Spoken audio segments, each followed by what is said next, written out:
So it's a daunting task to follow you first of all, and then to follow your memorable lecture, and then to see, what mistakes I've already done. I was just thinking. Anyway, that was really very good, Ron, and thank you so much, APCRS, for joining hands with the AIOS for this session. I know you both have traveled only for that. Thanks a ton, really. Thank you. So I am going to be talking to you about how to do research and publish in ophthalmology.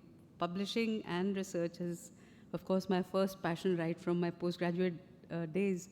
And the reasons for research could be any. It could be if you want to ask a question, if you want a diagnosis, or if you know how to, what is the treatment of that particular thing. But I think more importantly, when you're beginning your career, you don't actually start thinking that.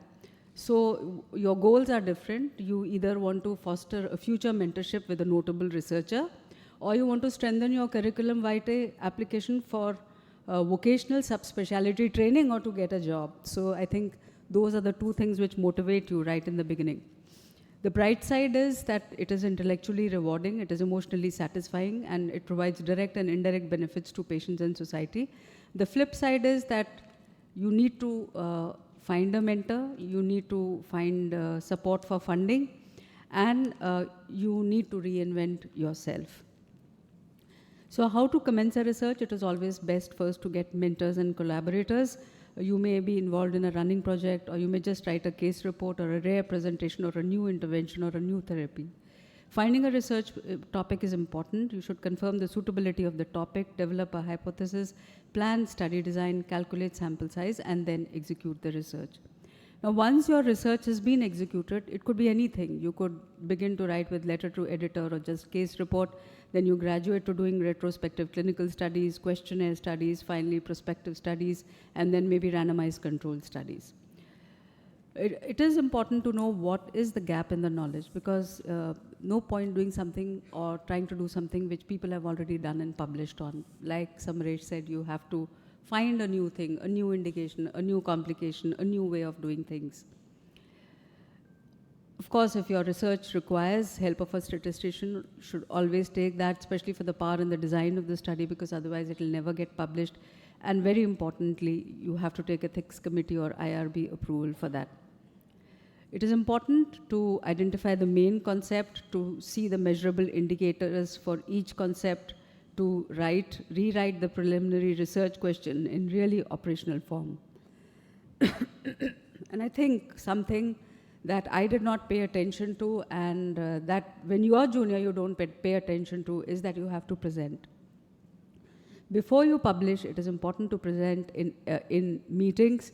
You know, there are meetings where everything will get accepted because they want you to be there, but there are meetings which will have limited acceptance. So you have to know that before you actually publish in the, present in the meetings. It could be in the form of posters, papers, instruction courses, or videos. And more importantly, you have to be a part of a group, because you cannot go everywhere. So even if one of you goes and presents it, you are represented. At least your name is there in the group. So this is what I have, about 600 plus publications. And it has been an uphill task in various journals. First, we used to start with a journal which which had a impact factor which was less, and then gradually you go on to graduate to a journal which has a greater impact factor. So this is some of the examples from my own journey. So when phaco came into being, it was a new thing. Capsular staining came into being, it was a new thing. So whatever we did, even if it was a case report or a different technique, or there were ways of doing nucleotomies, etc., everything we published. You can see all of them are from 2002 to 2008. So important thing is that you have to be so restless that whatever new thing you do, you should be able to document it, and it doesn't take too much time writing it down actually. Likewise, when refractive surgery came, so we had a LASIK machine. So again, if you see the order, it is from 2007 somewhere to 2010, and we acquired the LASIK machine in 2000. We started publishing a little late, but then everything that happened with it, we published it. Now this is what I want to highlight is a power of an idea. The trypan blue staining of anterior capsule was published by Jared Mallis in JCRS, as a letter to editor. So it is important, if you have something in mind, run and publish it, because if you don't do it, others do it, then you're going to feel bad about it, because you've been doing it for so many days. The only thing is you've not penned it down. The SLED technique by Dr. Sangwan was again a BMG case report. Tuna packet injury as a mechanism of ocular injury, which got published in Lancet, it's a small paragraph there in Lancet. But then, if you've reported it first, it will always be cited by other authors. Something that you do very normally, sometimes you think that it's not, it's so normal to do it. Like in India, we don't have good quality donor tissue, so it's so normal that from one tissue we try to treat 2 or 3 patients. So, but when we realized in 2011 that it's not published, but I'm sure our Indian cornea specialists have been doing it for years together, because that has been a problem. So as soon as you realize that it's not done and you do it, like for instance this paper where we used 1 cornea for 3 recipients, anterior posterior keratoplasty as well as for stem cell transplantation, it got published in one shot, because nothing like that was there and it hardly required any revisions. Sometimes the journal helps you. For instance, this case, we had a case report, we sent it as a case report, and they said, why don't you do a review article, because we are running short of reviews. So, it became bigger than case reports. So sometimes the journal, people who, review really help you to do it. Now you have to be vigilant, like I said. There was this movie on double bubble DALC, which won awards throughout the year, but we didn't publish it. And when we sent it for publication, it got rejected, and 2 months later, it got published.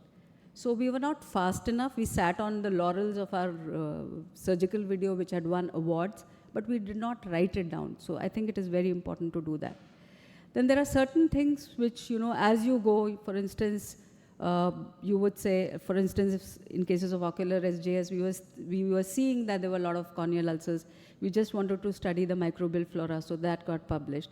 And as you keep publishing, you become a part of collaboration. For instance, SLET we were doing, and so when there was a multicentric review article and studies, they would make you a part of it.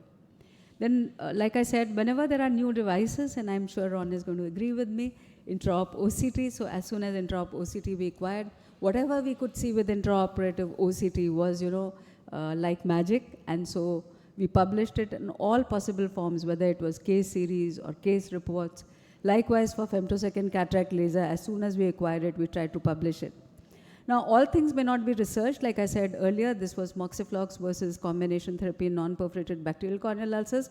We thought that in all textbooks it was written that combination therapy is good, and we realized that there was no RCT for this. So we quickly ran and did the RCT and got published in Ophthalmology. Likewise for Gatiflox also.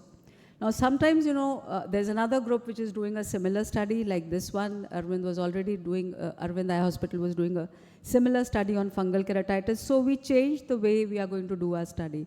No point repeating, what they're already doing, because you would come out with the same results. So you have to be quick to know what others are also doing. And on the clinical trial website, these trials which are being done are already there. So when you plan your trial, you be vigilant to see, what you're going to do.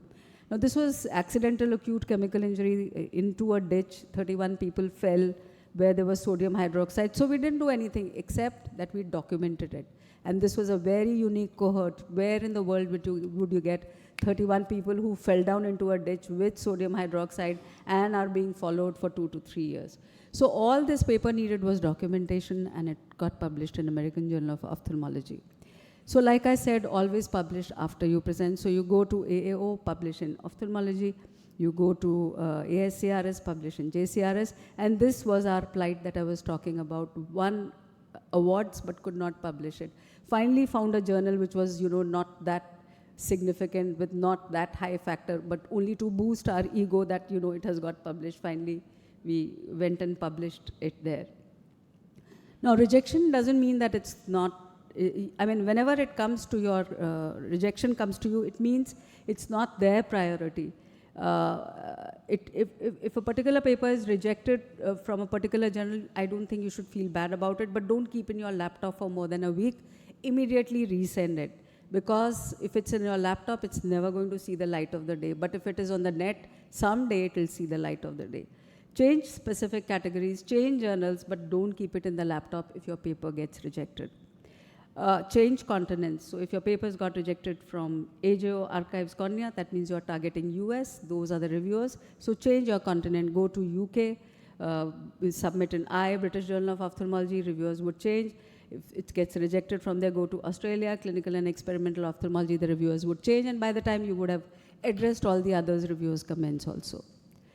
Continuity in research is very important, I think. For instance, when you publish in a particular field, then you write review articles, you have patents, and then people invite you to Survey of Ophthalmology or Current Opinions to write review articles on a particular subject. So this is like chemical burns, and then we did randomized control studies. Then we became a part of collaboration of chemical burns and acute Stevens-Johnson syndrome, larger group. So to conclude, I would like to say that all ophthalmologists in the world are intelligent. All of us are thinking alike. You don't have to be smarter than them, but you have to be faster than them in conception of an idea, execution of an idea, and publishing the idea. Thank you very much for your kind attention. Thank you very much, Namrata. I think that was a wonderful talk, and again, I learned so many things. Amongst them, don't give up the first rejection you get. Yes. Samresh is like our movies, right? I mean, I don't know how many rejections or failed to win we got before we won our first award. So don't give up. Don't give up. So just to give the highest number of rejections that my paper has had is 17, 1-7. So 17 times it can be rejected, but still it got published at the end of the day. So that is what I'm saying. Don't keep it in your laptop. I think that is most important. Yes, the second question. Let it remain on the cloud. So I was interested in your comments about case reports. Yeah. I mean, it used to be poo-pooed a little bit, right? I mean, the mainstream academics would, look down a little bit on case reports, but I think you've highlighted that it is relevant. Yeah. Yeah. And I think JCRS now has a section just on case reports, if I'm not mistaken. Any comments on, whether, I mean, it's a good place for residents to start, isn't it? So I think it's good for residents to start. Some of them are important case reports, and some of them, like I said, if they are very meaningful, they will get quoted every time, because that will be the first thing that, that would be reported about it. But for residents, I think they should start with case reports. So Soon-Pik, I'm going to ask you this because you're on the editorial board of the JCRS. How often do you get a paper submitted that one reviewer says accept and one reviewer says reject? And how do editors resolve that issue? Yeah, I think it's quite common. And depending on how high the ranking of that journal is, so I also sit on the AGO for cataract inflammation as well. And if one says yes and one says no, I just reject it. That's a bit harsh, isn't it? Yeah, I thought as much. I look at it, but if it's valid, I would just reject it. Whereas if it is a lower ranking one, like ocular inflammation, immunology, we're a bit more generous. Then we say, oh, maybe we send it out or we take a decision. Yeah, but sometimes, I just rejected a paper outright, just based on the content, and I didn't think it was valid, so I just rejected outright. So sometimes it never reaches the reviewer. And at other times, they send topics which are very difficult because, I can invite 20 reviewers and no one accepts. And then sometimes we have to just reject it because we can't find a reviewer. Yeah, so perhaps, they should send it to a different journal.